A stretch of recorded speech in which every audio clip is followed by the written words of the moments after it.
2021년 새해 주제가 회복입니다. 회복에 관한 주제 말씀, 구약 말씀이 에스라 역사서입니다. 에스라서는 학사 말씀에 대해 에스라가 기록한 역사서인데, 신학자들에 의하면은 역대기도 그 저자가 에스라라고 주장을 합니다. 에스라에 대한 말씀은 7장 1절에서 6절까지에 자세히 기록되어 있기 때문에 그때 가서 더 다루기로 합니다. 에스라서는 크게는 두 권으로 구성되어 있는데 1장에서 6장까지가 제1권입니다. 제1권은 성전 재건에 대한 말씀입니다. 이스라엘 백성들이 바벨론에 포로로 잡혀갈 때 3차례에 걸쳐서 잡혀갔다는 이야기를 반복해서 말씀드렸습니다. 주전 605년, 597년, 586년 세 번에 걸쳐서 바벨론 유배로 잡혀갔던 것처럼 이스라엘 백성의 귀환도 3차례에 걸쳐서 귀환하게 되는데 1차 귀환이 주전 538년입니다. 538년에 귀환 지도자는 스룹바벨과 정교 지도자인 여호수아, 이 두 지도자를 중심으로 귀환한 그들의 집중 사역은 무너진 성전을 재건하는 사역입니다. 그리고 주전 548년에 2차 포로 귀환 지도자는 에스라입니다. 에스라 선지자는 눈에 보이지 않는 백성들의 마음에 무너진 성전을 재건하는 사역입니다. 그리고 3차는 주전 444년 아닥사스다 왕의 술관원이었던 느헤미야를 중심으로 귀환하는 자들의 책임은 무너진 성벽을 재건하는, 성전이든지 마음의 성전이든지 눈에 보이는 현실적인 성벽이든지 다 재건하고 회복하는 사역입니다. 그래서 에스라가 기록한 에스라서는 1장에서 6장까지는 과거의 회고입니다. 하나님의 성령의 감동을 받고 하나님께서 느헤미야 또 에스라 이전에 스룹바벨과 여호수아를 통해서 또 이스라엘 백성들을 통해서 성전을 재건하는 과정을 자세하게 기록하고 있습니다. 자신의 현재 사명과 사역은 7장부터 이어집니다. 이러한 에스라 말씀을 앞으로 몇 시간 더 강의를 해드릴 텐데, 주전 722년에 북이스라엘은 이미 아수르 제국에 의해서 멸망합니다. 아수르 제국이 하나님의 백성 이스라엘을 침략하고 점령하고 그 일로 인해서 그 제국은 하나님의 심판을 받습니다. 하나님이 아수르 제국을 멸망시켜서 역사에서 사라지고 맙니다. 그리고 이제 남쪽 유다 예루살렘을 침략했던 바벨론도 멸망하게 됩니다. 주전 562년에 느부갓네살 왕이 죽고 나자 갑자기 나라가 쇠락하게 되고, 그래서 작은 한 나라의 왕이었던 고라스 왕이, 성경에는 고레스 또는 고라스지만 키루스, 역사적으로 키루스 2세입니다. 아버지 뒤를 이어서 왕이 되었던 그 왕이 아주 쉽게 메대와 바벨론을 통합해서 페르시아라고 하는 은제국을, 대제국을 세우게 됩니다. 1절 말씀을 함께 읽어봅니다. 소리내서 함께 읽어봅니다. 1절 말씀 시작.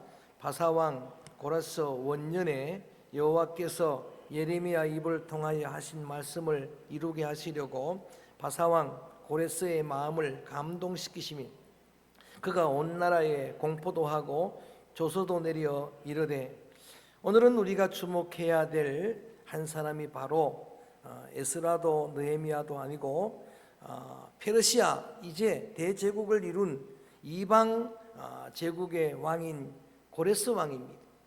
고레스 왕이라고 하는 한 이방 제국의 왕을 주목해 보면서 제목을 회복의 통로라고 정했습니다. 시작. 회복의 통로. 하나님의 회복의 역사를 위해서 하나님이 사용하신 소중한 통로의 사람이 바로 고레스라고 하는, 그 이름의 뜻은 태양이란 뜻입니다. 그런 대제국의 제왕인데, 오늘 성경에 읽었던 1절 말씀해 보니까 고레스 원년에 그렇게 되어 있습니다. 그게 바로 538년입니다. 고레스 칙령을 내리는 해입니다. 1차 기환의 해, 대제국의 여러분 왕이 되고 대제국 건설하자마자 그가 한 일이 무엇인가, 그것을 우리가 오늘 주목해 보려고 합니다. 특별히 고레스의 여러분 입에서 예레미야 선지자의 이야기가 나오게 됩니다. 예레미야 입을 통해서 말씀하신 걸 이루시려고 하나님은 말씀의 약속에 신실하신 분입니다. 하나님이 약속하신 하나님의 약속은 반드시 이루어지게 될 줄로 믿습니다. 그래서 예레미야 선지자가 예언한 말씀, 이 말씀은 예레미야 25장 11절 말씀입니다. 그리고 29장 10절 말씀입니다. 이미 70년 전에 예레미야 선지자를 통해서 이스라엘 백성들은 바벨론에 포로되어 가서 70년 동안 종살이 할 것이다, 바벨론을 섬기게 될 것이다 라고 예언을 했고, 또 그 70년이 차게 되면은 반드시 예루살렘으로 돌아오게 될 것이다. 하나님의 말씀이기 때문에도 신실하지만 예레미야의 입을 통해서 하신 말씀, 예레미야를 통해 하신 말씀을 이루게 하시려고 하나님의 백성들의 그 입술에 열매를 지어주시는 하나님, 우리가 여러분 사역을 하고 또 신앙생활 하다 보면은 이런 은혜의 경험들을 많이 합니다. 믿음으로 기도하고 또 말씀으로 선포하고 또 여러 가지 하나님이 주신 그런 계시를 통해서 우리가 입으로 선포하고 말할 때 정말 놀랍게도 그 입술의 열매를 하나님이 지어주십니다. 할렐루야. 그 말의 권위를 세워주시는 분이 하나님이, 그렇게 여러분 이러한 하나님의 신실하심을 드러내 주시기 위해서, 또 예레미야의 그 예언의 권위를 세워주기 위해서 이방왕 고레스를 하나님이 사용하십니다. 이방왕 고레스는 구약 성경의 이방인 중에는 짧지만 가장 강력하게 가장 귀하게 쓰임받은 그런 축복의 도구였다라고 그렇게 말해도 과언이 아닐 정도입니다.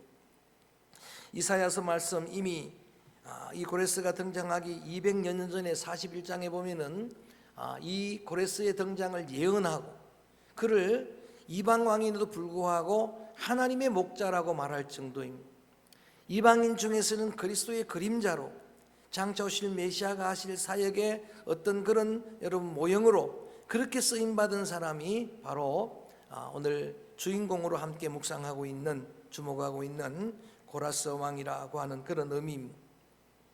저는 이스라엘 백성 가운데서도 하나님 앞에 버림받은 사람들이 있고, 특별히 나신으로 하나님의 성별의 은혜를 받았음에도 삼손 같은 사람은 하나님에게 버림을 받는, 정말 슬프게 그 삶을 매듭하는 그런 인생들을 여러분 비교해 보면은 너무나 귀한 인물이 고레스입니다. 이방 페르시아의 제국의 왕이면서도 하나님의 소중한 도구로 쓰임받은 그런 하나님의 통로가 되었다고 하면은 우리 중 누구도 예외가 없습니다. 하나님 앞에 너무나 소중하게 귀하게 회복의 축복의 통로로 쓰임받는 저와 여러분, 우리 모든 성도들도 여러분의 자녀들 되어지기를 주의 이름으로 축복합니다. 주의 이름으로 축원합니다. 어떻게 하나님 앞에 이렇게 귀하게 쓰임받을 수 있었을까? 오늘 에스라 1장을 통해서 그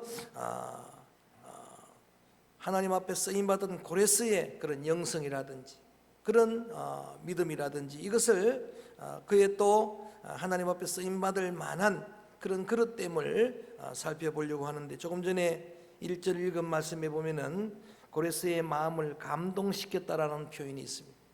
하나님의 도구로 쓰임받는 길은 예나 지금이나 이 한 가지입니다. 하나님이 신에 감동된 자를 하나님은 쓰실 줄로 믿습니다. 마음의 감동, 마음이라고 하는 단어가 루하흐라고 하는 히브리어입니다. 그래서 혼으로 영으로 해석할 수도 있고 또 우리의 마음, 우리의 호흡 이렇게 해석할 수 있는데, 여러분 우리의 눈에 보이지 않는 내면을 루하흐라고 하는 그러한 단어로 표현한 겁니다. 하나님께서 사람들은 겉을 보지만, 외모를 보지만 나 여호와 너희 하나님은 무엇을 보신다고요? 중심을 보신다라고 하셨는데, 그게 바로 심령입니다. 마음입니다. 우리의 마음을 다스리는 분은 하나님 한 분인 줄로 믿습니다. 우리의 마음을 누가 알 수도 없습니다. 우리의 마음을 어떤 사람이 주관할 수도 없는데, 하나님은 하나님의 백성들의 마음을 주관하시는 분입니다. 마음을 주관하시되 하나님의 성령을, 그 은혜의 기름을 부어주십니다. 마음의 감동이라는 것이 바로 그런 이야기입니다. 하나님 앞에 믿음의 귀한 사람들, 소중한 주님의 도구로 쓰임받기 원하는 사람들의 여러분 필수 조건이 바로 성령의 충만함을 입는 겁니다. 그런 사람들은 성경 속에 기록된 많은 믿음의 영웅들을 보면은 그들의 공통분모가 다 그래. 요셉이 17살 때 애굽의 종으로 팔려갔지만 성경은 계속해서 그렇게 이야기합니다. 하나님이 요셉의 마음을 감동시키시고, 하나님의 여러분 그 영이, 하나님의 신이 그를 감동시키시고, 성령의 감동을 받은 그가 하나님의 축복의 통로로 쓰임을 받은 것입니다. 엘리야는 우리와 성정이 똑같은 사람이라고 그랬어요. 우리와 똑같이 때로 좌절하고 기뻐하고 하는 그런 성정을 가졌지만, 그가 성령의 충만함을 받을 때 구약의 대예언자가 되어서 하나님 말씀을 선포할 수 있었습니다. 여러분, 엘리사는 농부였습니다. 소로 밭을 가는 농부였는데 그가 하나님의 신의 감동을 받고, 여러분 정말 연약한 미약한 그런 정말 보잘것없는 토기 같은 진흙 같은 그런 인물들이 다 주의 신의 감동을 받을 때에 하나님은 그들을 소중한 축복의 통로로, 회복의 통로로 사용하셨던 것입니다. 그래서 우리 모두가 다 그런 가능성을 가지고 함께 기도하는 겁니다. 하나님의 성령의 충만함을 오늘 믿음의 성도들 여러분들이 얻게 되기를 주의 이름으로 축원합니다. 기도할 때에, 하나님 말씀을 읽을 때에, 또 이렇게 어려운 가운데서도 예배드리는 그런 시간마다 저는 여러분 심령 속에 주의 성령이 기름 부으시고, 성령의 바람 같은 역사가, 성령의 불과 같은 그런 역사가 충만하게 경험되어지기를 주의 이름으로 축원합니다. 성령의 충만함을 받고 성령의 감동을 받으니까 그는 입술이 움직입니다. 그 유명한 주전 538년에 선포하는 놀라운 고라스 칙령을 선포합니다. 손이 움직입니다. 그래서 그 조서를 여러분 내립니다. 글을 쓰고 거기에 의인을 찍습니다. 성령의 사람들은 뿐만 아니라 여러분 하나님의 소중한 뜻을 깨닫습니다. 하나님의 소중한 그 길을 깨달아 아는 조서의 내용 쭉 이어지는 내용입니다. 어떤 조서를 내리는, 우리가 한번 2절을 읽어볼까요? 2절을 함께 읽어봅니다. 소리내서 시작. 바사왕 고레스는 말하노니 하늘의 하나님 여호와께서 세상 모든 나라를 내게 주셨고 나에게 명령하사 유다 예루살렘의 성전을 건축하라 하셨나니. 유명한 고라스 칙령의 내용이 오늘 본문 읽었던 2절에서 4절까지인데, 여러분 성령의 충만함을 입은 고레스가 드디어 말을 합니다. 그 말을 하는 그 내용을 보니까 정말 유대인들 중에도 그렇게 쉽게 할 수 없는 신앙 고백입니다. 한번 같이 할까요? 하늘의 하나님, 할렐루야. 하나님에 대한 신앙 고백을 하는 거예요. 그러니까 이 지금 고레스는 이방 왕이지만 하나님을 영접한 거예요. 하나님을 믿은 겁니다. 신학자들이 추정하기는 여러분 변함없이 총리 자리를 지키고 있는 다니엘의 영향력이 컸을 것이다. 다니엘의 신앙을 보고 하나님을 영접한 겁니다. 다니엘의 살아계신 하나님을 보고 그를 의존하게 되는 겁니다. 여러분 이방 왕들도 하나님의 백성들의 영향을 받으면은, 요셉의 영향을 받은 바로 왕이, 애굽의 왕이 하나님을 고백하지 않습니까?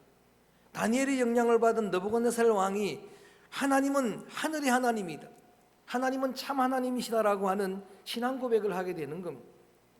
뿐만 아니라 그 하나님을 직접 만납니다. 이 칙령을 선포할 때는 자신의 신앙 고백을 나는 하나님을 만났습니다. 하나님의 직접 음성을 들었습니다. 여러분 이방인이지만 모세와 같은 선지자예요.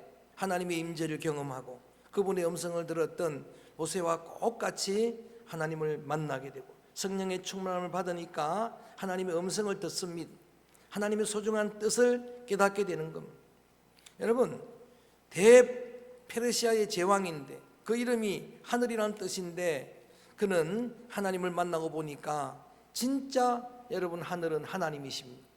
그리고 자신은 하나님의 도구일 뿐임을 알았습니다. 하나님이 사용하시는 청지기일 뿐임을 알았습니다. 그는 창조주고 나는 피조물이고 그는 만유를 주권하시는 만유주고 나는 그 손에 쓰임받는 청지기라. 할렐루야. 그런 의식을 그가 갖게 된 겁니다.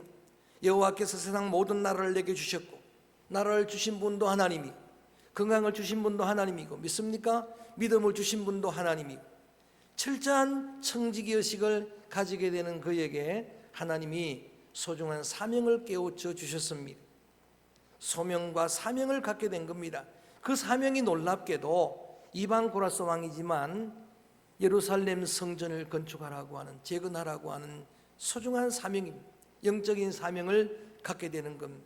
70년 전에 무너지고 해파된 채로 70년 방치된 채로 있던 폐허된 예루살렘 성전을 재건하라고 하는 의미는 여러분, 한 번 성전은 영원한 성전입니다. 무너지는 것 같아도 영원합니다. 할렐루야. 한 번 성도는 영원한 성도예요. 한 번 교회는 영원한 교회인 줄로 믿습니다. 기도자가 기도했던 것처럼 정말 때로는 우리의 얼굴을 들 수가 없고 어디 가서 그리스도인이라 말하기도 부끄러운 지금 시대를 살아가지만 저는 그래도 믿습니다. 하나님 그분은 여전히 살아계시고 교회는 영원히 교회고 성도 여러분은 영원히 하나님의 자녀입니다. 하나님의 백성들입니다. 하나님은 회복의 은택을 허락해 주실 줄로 믿습니다. 뿐만 아니라 3절에 보면은 이런 신앙 고백이 이어집니다. 3절도 읽어봅니다. 시작. 이스라엘의 하나님은 참신이시라. 너희 중에 그의 백성된 자는 다 유다 예루살렘으로 올라가서 이스라엘의 하나님 여호와의 성전을 건축하라. 그는 예루살렘에 계신 하나님이시라. 아멘. 따라할까요? 이스라엘 하나님은 참신이시라. 영어로 보니까 He is the God 그랬어요. 여러분, 지금 우상을 섬기는 페르시아 제국의 왕인데 그가 자기들이 섬겼던 우상들은 전부 다 우상일 뿐이고 참신은 하나님 한 분입니다. 할렐루야. 얼마나 위대한 고백입니다. 자신이 그런 신앙을 고백하고 난 다음에 이러한 하나님의 도구로 쓰임받는 믿음의 사람들의 특징입니다. 사람들을 움직입니다. 사람들의 마음을 움직입니다. 그래서 이스라엘 백성들 그들로 하여금 하나님이 내게 주신 사명을 감당하도록 사람을 통해서 일하시는 하나님이시기 때문에 그들을 움직일 수 있는 리더십입니다. 이스라엘 백성들 그들은 바벨론이 페르시아로 넘어올 때에 함께 왔던 포로들입니다. 그런데도 불구하고 여러분 성령의 감동을 받고 분별력을 갖게 되고 보니까 이스라엘 백성들을 소중히 여기는 거예요. 너희는 참신인 하나님의 백성이라. 다른 사람들을 존중히 여기는 겁니다. 그래서 이런 믿음이 고라스 마음에 생겨났기 때문에 포용 정책을 쓰는 거예요. 여러분 당시의 노예들은 정말 인적 자산입니다. 그런데도 불구하고 과감하게 그들을 돌려보내는, 귀환시키는 그런 믿음을 갖게 된 것이 바로 저들은 하나님의 백성이다. 하나님의 백성이고 예루살렘에 지금 회파하고 정말 처참하게 그런 모양으로 있지만은 예루살렘 그 성전에는 하나님이 계신다는 사실을 알았습니다. 예루살렘은 올라가는 곳임을 유대인들이 가지고 있는 그런 개념입니다. 예루살렘은 여리고보다 더 낮은 데지만 성경은 늘 이야기할 때 예루살렘에서 여리고로 내려가고 여리고에서 예루살렘으로 올라가고 어떤 지형에서도 예루살렘은 높은 곳입니다. 하나님이 계신 곳은 높은 곳이에요. 할렐루야. 거기로 올라가라. 예루살렘으로 올라가서 성전을 재건하라라고 하는 그런 권면을 하게 되는 겁니다. 여러분 하나님이 내게 이런 사명을 주셨는데 그 일을 하도록 백성들의 마음을 독려하는 그런 사람들 하나님이 믿음의 도구로 쓰시는 하나님이십니다. 이렇게 여러분 백성들의 마음을 움직이도록 하고 그들의 마음에 여러분 하나님의 성령의 감동을 입도록 하는 4절을 읽어볼까요? 고라스 칙령의 마지막 내용입니다. 크게 읽어봅니다. 시작. 그 남아있는 백성이 어느 곳에 머물러 살든지 그곳 사람들이 마땅히 은과 금과 그 밖의 물건과 짐승으로 도와주고 그 외에도 예루살렘에 세울 하나님의 성전을 위하여 예물을 기쁘게 드릴지니라 하였느니라. 여기까지가 조서 내용, 여기까지가 그 유명한 여러분 이 1차 포로 기한의 그런 명령을 담은 고라스 칙령이라고 하는 그런 내용입니다. 백성들로 하여금 이제 마음이 움직일 뿐만 아니라 그들로 하여금 하나님 앞에 믿음으로 헌신하도록, 사역을 할 때 기쁨으로 사역하도록 독려하는 그런 믿음의 왕이 고라스 왕입니다. 자, 여러분 5절에 보면 심지어 이렇게까지 기록하고 있습니다. 5절 말씀도 읽어볼까요? 시작. 이에 유다와 베냐민 족장들과 제사장들과 레위 사람들과 그 마음이 하나님께 감동을 받고 올라가서 예루살렘의 여호와의 성전을 건축하고자 하는 자는 다 일어나니, 그들이 움직이기 시작합니다. 여러분, 고라스도 행동하는 믿음입니다. 자신이 하나님의 감동을 받고 이 자기가 제국의 왕이 된 원년에 이런 일들을 다 하는 거예요. 지금 미국에도 새로운 바이든 대통령이 이제 곧 취임을 하게 되는데, 여러분 대통령이 취임하게 되면은 정말 기록에 남을 만큼 그런 일들을 계획하고 있는 거예요. 그런데 고라스 왕은 포로로 잡혀왔던 백성들을 돌려보내는 일부터 하는 거예요. 그래서 백성들의 마음이 움직여지는 것 뿐만 아니라, 여러분 오늘 성경 말씀 읽었던 내용에 보니까 사람들 그 마음에 하나님께 감동을 받도록 한 겁니다. 자신에게 임했던 성령의 감동이 여러분 백성들의 마음, 백성들의 심령에도 임하도록 하는, 이게 진정한 리더십이 아니겠습니까? 여러분 믿음의 사람들, 하나님의 사람들, 성령의 사람들을 가까이 하면은 그 선한 영향을 받을 수밖에 없어요. 그래서 엘리사는 끝까지 따라가는 거예요. 열왕기하 2장 말씀에 보면은 끝까지 따라가서 성령의 그 갑절의 은혜를 입는 거예요. 길갈에 출발했다가 베델에 도착했다가 여리고 갔다가 요단강 건너는데 나머지 선지 생도들은 다 여러분 포기하고 마는데 요단강을 건너가기까지 가가지고, 그래서 마지막 소원을 말하게 되고 갑절의 영감을 받는 겁니다. 하나님의 사람, 여러분 이 성령의 사람 고라스 영향을 백성들이 받게 되니까 백성들 마음에도 성령의 감동을 충만하게 입게 된 겁니다. 오늘 자막에는 없지만 우리 한번 6절도 읽어볼까요? 이런 역사들이 나타나는 겁니다. 그들이 결단하고 그들도 행동하는 믿음으로 하나님 앞에 순종하게 됩니다. 6절 시작. 그 사면 사람들이 은그릇과 금과 물품들과 짐승과 보물로 돕고 그 외에도 예물을 기쁘게 드렸더라.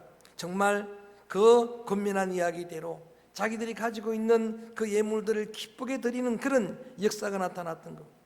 하나님 앞에 드리고도 기쁜 겁니다. 헌신하고도 기쁜 은혜의 역사가 그들에게 임했습니다. 자막 없지만 7절도 함께 읽어볼까요? 시작. 고라스 왕이 또 여호와의 성전 그릇을 꺼내니 옛적에 느부갓네살이 예루살렘에서 옮겨다가 자기 신들의 신당에 두었던 것이라. 70년 전에 예루살렘이 회파되고 성전이 무너지고 불타고 그 기명들을 느부갓네살 왕이 다 여러분 빼앗아 갔습니다. 그거를 자기들의 우상 신당에 두었습니다. 벨사살 왕은 그걸로 가지고 술을 마시다가 멸망당했습니다. 이렇게 여러분 하나님 앞에 드려졌던, 쓰임받았던 그 그릇들이 이방인의 우상의 도구가 되어 있는 그런 그릇들을 다시 회복시키려고 다시 그 그릇들을 꺼내는 거예요. 자, 그 숫자가 쭉 기록되어 나오는데 뭐 여러분 중요한 내용이 아니니까 넘어갑니다. 그리고 11절 말씀에 보면은 이렇게 많은 숫자였다라고 그렇게 결론적으로 이야기합니다. 11절 읽어볼까요? 시작. 금, 은 그릇이 모두 5,400개라. 사로잡힌 자를 바벨론에서 예루살렘으로 데리고 갈 때에 셀스사발이 그 그릇들을 다 가지고 갔더라. 총 몇 개라고요? 5,400개. 어마어마한 분량의 그릇들을 다 다시 예루살렘으로 가져가도록. 그래서 저는 오늘 이 말씀을 마음에 새기고 또 이 말씀으로 묵상하고 전하면서 하나님의 회복의 역사는 사람 회복뿐만 아니라 모든 잃었던 것의 회복이구나. 그렇게 이방 우상 여러분 신당에 있었던 그릇까지도 회복시키시는 그런 회복의 주님이구나 하는 사실을 다시 한번 깊이 깨달았습니다. 그래서 말씀을 마무리하면서 저는 여러분 회복의 한 해, 이제 회복하게 하소서라고 기도하고 출발한 여러분들에게 저는 하나님이 이 새해에 전인적인 회복의 은혜를 내려주시기를 주님의 이름으로 선포합니다. 모든 영역의 회복을 의미하는 겁니다. 잃었던 기명들도 회복되어지고 잃었던 사람들도 회복되어지고, 여러분 정말 이런 위기의 때에, 질병의 때에 우리 모든 성도들 잃었던 건강이 회복되는 은혜가 있게 되기를 주의 이름으로 선포합니다. 할렐루야. 참 어려운 이 불황의 때에 잃었던 모든 그런 여러분 기업들이 회복되어지고 일터가 회복되어지고 그런 모든 경제가 회복되는 은혜가 있게 되기를 주의 이름으로 축원합니다. 점점 힘들어지면 사람들의 관계도 다 깨어지는 거예요. 그래서 은혜의 한 해 2021년은 모든 깨어졌던 관계들도 다 회복되는 은혜의 역사가 있게 되기를 주의 이름으로 축원합니다.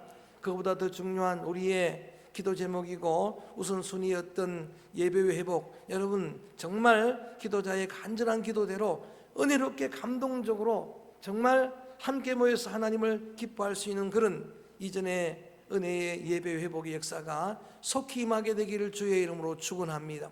여러분들 심령 속에 이제 묻어졌던 그런 소중한 사명들도 회복되기를 바라고, 영성도 회복되기를 바라고, 기도 생활도 회복되기를 바라고, 말씀 생활도 회복되기를 바라고, 전인적인 회복의 역사가 여러분 가운데 임하기를 다시 한번 주님의 이름으로 선포합니다. 이런 은혜를 받아야 될 이유가 있습니다. 이런 은혜가 여러분들에게 절실한 이유가 뭔가 하면은 난 사람 회복되고 그 회복을 누리는 그런 정도가 아니라 제목처럼 회복의 통로가 되기 위해서입니다. 회복의 통로가 되기 위해서는 내가 먼저 이런 은혜를 입어야 합니다. 위로의 말씀도 제가 전할 때 강조했습니다. 주님의 큰 위로 늘 여러분 예배 시간 때마다 충만하기를 주의 이름으로 축원합니다. 그런데 그 위로가 내 속에, 내 심령에, 내 가정 안에만 머무는 것이 아니라 이제 나를 통해서, 우리의 가정을 통해서 흘러가기를 원하는 겁니다.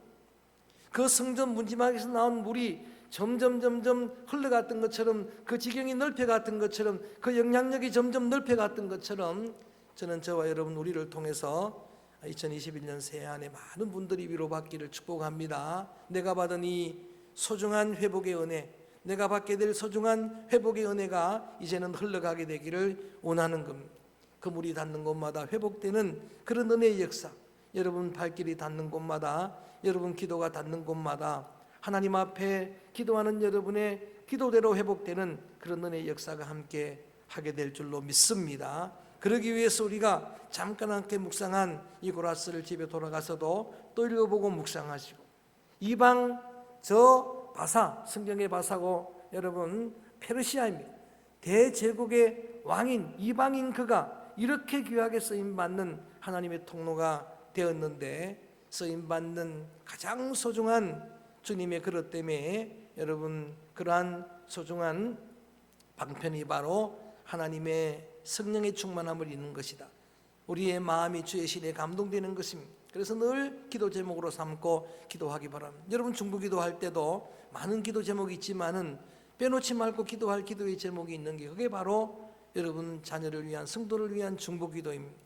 여러분 자녀들 성령 충만함을 입게 되기를 주의 이름으로 축원합니다. 어디에 있든지 주의 신에 감동되기를 축복합니다. 어디에 있든지 성령의 기름 부음을 받기를 원합니다. 뿐만 아니라 하나님이 주시는 성령으로 소중한 주님의 임재를 경험하고 주님의 음성을 듣고 하나님 만나는 체험뿐만 아니라 하나님의 뜻을 깨닫는 거예요. 우리들 자신은 어떤 위치에 있어도 주님의 쓰임받는 청지기일 뿐이고 그러실 뿐이고, 나를 지으신 분은 하나님, 내 창조주는 하나님, 나의 통치자기는 주님, 그 주님을 절대 의존하고 주님 손에 귀하게 쓰임받는, 드림받는 믿음의 자녀들, 나 자신뿐만 아니라 통로가 되기 위해서는 이렇게 많은 사람들의 마음을 움직이고 그들로 일어서게 하고 그들로 결단하게 하고 그들의 마음에도 성령의 충만함을 입도록 하는 그러한 선한 영향력, 영적 영향력이 되어야 할 줄로 믿습니다. 자녀들의 소식을 듣고 이렇게 하나님 앞에 감사하는 제목들 중에 하나가 참 힘들고 어려운 가운데서도 그래도 정말 저는 개인적으로 그래요. 아이들이 잘 되고 뭐 어떤 형통하고 그런 일들도 중요하지만 오늘 이 어려운 시기에도 우리 아들이 전화 와가지고 아빠, 나는 금년에도 이 아이들 중고등부를 잘 가르치는 교사가 되도록 열심히 하겠습니다. 교사로 임명을 받았습니다. 할렐루야. 안 잘리고 임명을 받았다고 그렇게 전화를 해왔어요. 거기다가 제가 잘 아는 이제 조기 은퇴한 배천일 목사님의 아들, 그 아들이 그 교회 부목사로 왔는데 그동안에는 다른 부서에 있었는데 자기 부서에 와가지고 얼마나 자기를 사랑해 주는지 모르겠다고, 자기 생일에 케이크를 보냈다고 막 감격을 하는 거예요. 나도 기억해 주지 못하는 생일을. 여러분, 그이 얼마나 기쁜지 몰라요. 우리 딸이 또 전화가 왔어요. 문자가 왔어요. 그 목사님이 예배를 못 드리니까 이제 녹음을 해갖고 녹음 파일로 기도문을 보내준 거예요. 그걸 감동해갖고 보내왔는데 뭐라고 보내왔느냐? 이현 집사님의 하나님의 은혜가 있기를 원합니다. 할렐루야. 기뻐해 주십시오. 희원이가 집사님이 되셨습니다. 여러분, 하나님의 자녀들, 여러분 자녀들이 성령의 충만함을 입기를 주의 이름으로 축원합니다. 이게 얼마나 귀한 일입니까? 그래서 내가 받은 은혜, 우리 자녀들이 받은 은혜가 이제 사람들에게 흘러가기를 원하고, 그 소중한 회복의 은혜가, 위로의 은혜가 많은 사람들에게 흘러가서 이 위기의 힘든 시간에도 저는 여러분의 자녀들은, 우리 성도들은 주님 앞에 소중하게 쓰임받는 축복의 통로들, 축복의 도구들, 회복의 통로들 되어지기를 주의 이름으로 축원합니다. 이런 은혜를 여러분들이 갈망하면 이 찬양을 함께 부르기 원합니다. 주님이 나를 새롭게 하여 주옵소서. 주님의 주시는 은혜를 받고 이 은혜로 수많은 심령들을 회복시키는 도구가 되기를 원합니다. 해 아래 새 것이 없나니 이 죄인 살리신 주, 보라 새롭게 된 이 피조물, 주의 놀라운 권능 찬양합니다.